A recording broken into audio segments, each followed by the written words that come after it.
As moms, the comparison trap is real. We can fall into comparison in a lot of different areas. Maybe we compare our children's academic success, homeschool styles. Maybe we're looking at behaviors or benchmarks that are being met or not being met compared to other people around us. All of these things are serious struggles for us as homeschool moms. But today I want to talk about a struggle that's not talked about as often, and that is dealing with the comparison trap within your own family, within your own four walls. Maybe you struggle, if you're being honest with yourself, with comparing one child against another within your own home.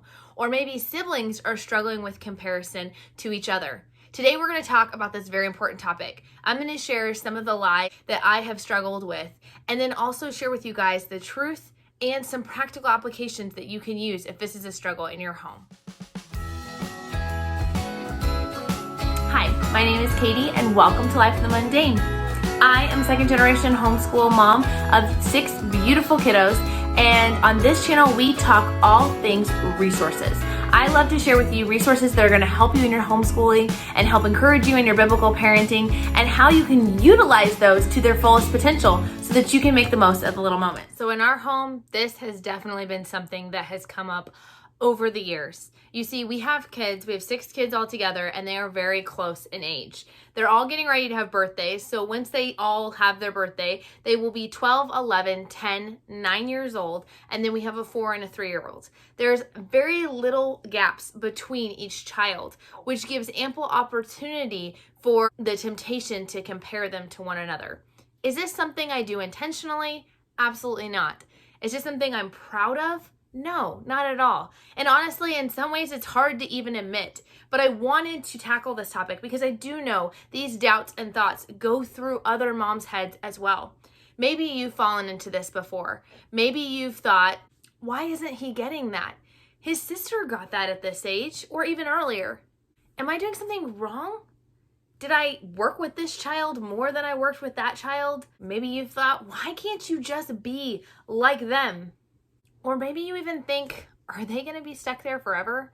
The fact that they haven't done this, or that they haven't learned this important lesson, or been able to manage this behavior, does that mean this is going to be what it's like forever?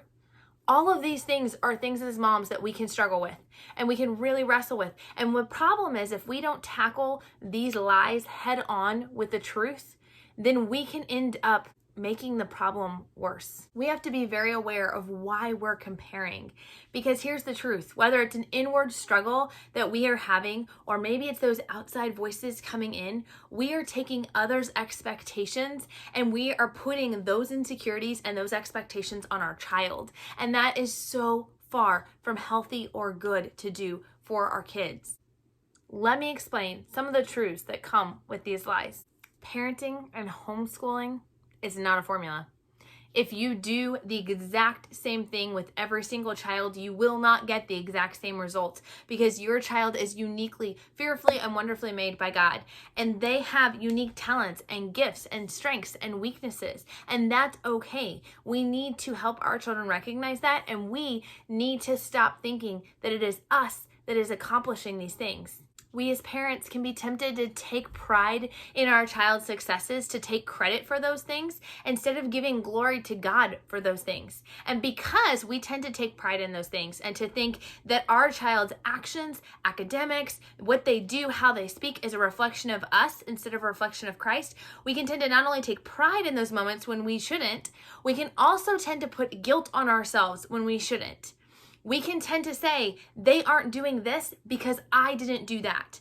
And here's the thing, it is good to take personal responsibility. And there are times when we might need to step up. Maybe we've been a little lazy in our parenting, or maybe we need to look at and approach homeschooling a different way. But we need to be careful that we take our personal responsibility, but we don't take on the responsibility for the results. We are called to be faithful in what God has called us to do, and He takes care of the results. You can take that off your back, mama. It is so much easier said than done, but reminding yourself of that daily is so incredibly important. Along those lines, we want to teach our kids to work unto the Lord and not unto man. This is so hard to do. But when we compare, we are using the verbiage, we are teaching our kids, we are modeling for our kids the idea that they need to be looking to the left or to the right when they are doing anything in life, that they need to make sure they are keeping up with the Joneses, that they are working just as hard as someone else or hitting those benchmarks or behaving exactly the same way. And the truth is, when we start doing that, we are literally pointing our kids towards working unto man. When we work unto the Lord, we focus on doing our best. We focus on being faithful in what He's called us to do, and then we leave those results up to Him, like I was just saying.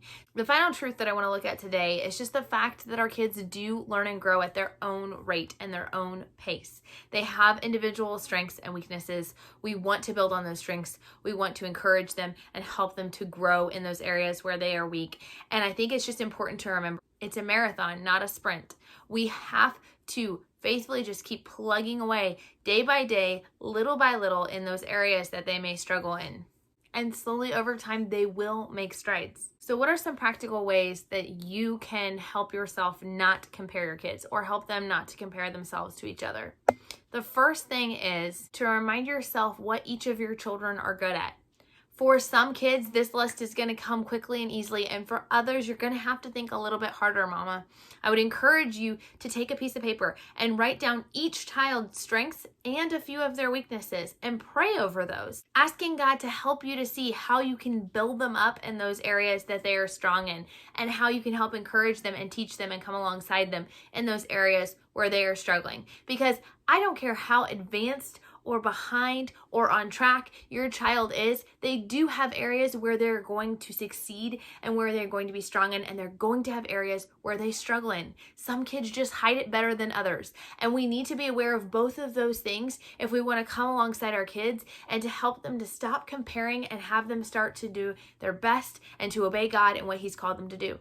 A second thing that you can do if you are struggling with comparing your children is really to encourage them to take personal responsibility and to focus on the tasks in front of them. So one of the ways we do this is we don't do a whole lot of grades. I might grade things, but I don't share those grades with others. We encourage a lot of competing against yourself, learning to do better than you did last time, right? To continue that forward motion. I would encourage you at times to consider the possibility of switching up curriculums and to have different kids go through different curriculums. I do understand this makes things harder and it's not always the best situation for every single subject, but it can be helpful. We have found this especially in reading. We have several struggling readers. If you want to see my video for encouragement for moms of struggling readers, you can check that out up in the iCards or down in the description below. But with that, we have found that having different reading curriculums for some of our kids have been helpful, not only because it teaches to those strengths, because again, it's about focusing on those strengths, but it also helps them to not compare. Mom, I got through this level of All About Reading in a year, but it took my sibling several years to get through it. Instead, we just use separate curriculums. Again, not always the case, not in every situation. That's not always the wisest financially, physically, mentally, or time-wise, but I do think there are opportunities or times where having children do different things, different tasks, or even within the same curriculum can be wise so that it can stop a little bit of that comparison. Be sure to notice when your child grows and to point that out as well. To see, yes, things might be a struggle, but you know what? You are doing so much better in this year than you were last year. Wow, it used to take you 10 minutes to get through that many math problems, and now you're doing it in 8. That is so awesome. Even if the growth is slow, pointing that out to you and your child so that you can see that success is hugely helpful. As always, you can pray and ask God for peace for the decisions you have to make when it comes to your kids and what is right for them, for patience for those times when maybe your kids are comparing to each other or you are tempted to compare them to each other, or maybe dealing with outside ideas and sources, and then also perspective to really see how God has created them uniquely and to really help you to gain that understanding of the perspective that you should have. So I know in this video today we've talked a lot about moms struggling to compare their kids together, but if more of your struggle in your home is having your kids comparing themselves to each other, I have made a whole separate video on that you can check out here. And if you want to check out the other videos in our homeschooling encouragement for moms, be sure to check out that video here as well. Thank you guys for joining us, and be sure to stick around and subscribe as we have a lot of great content coming up soon. Talk to you later. Bye.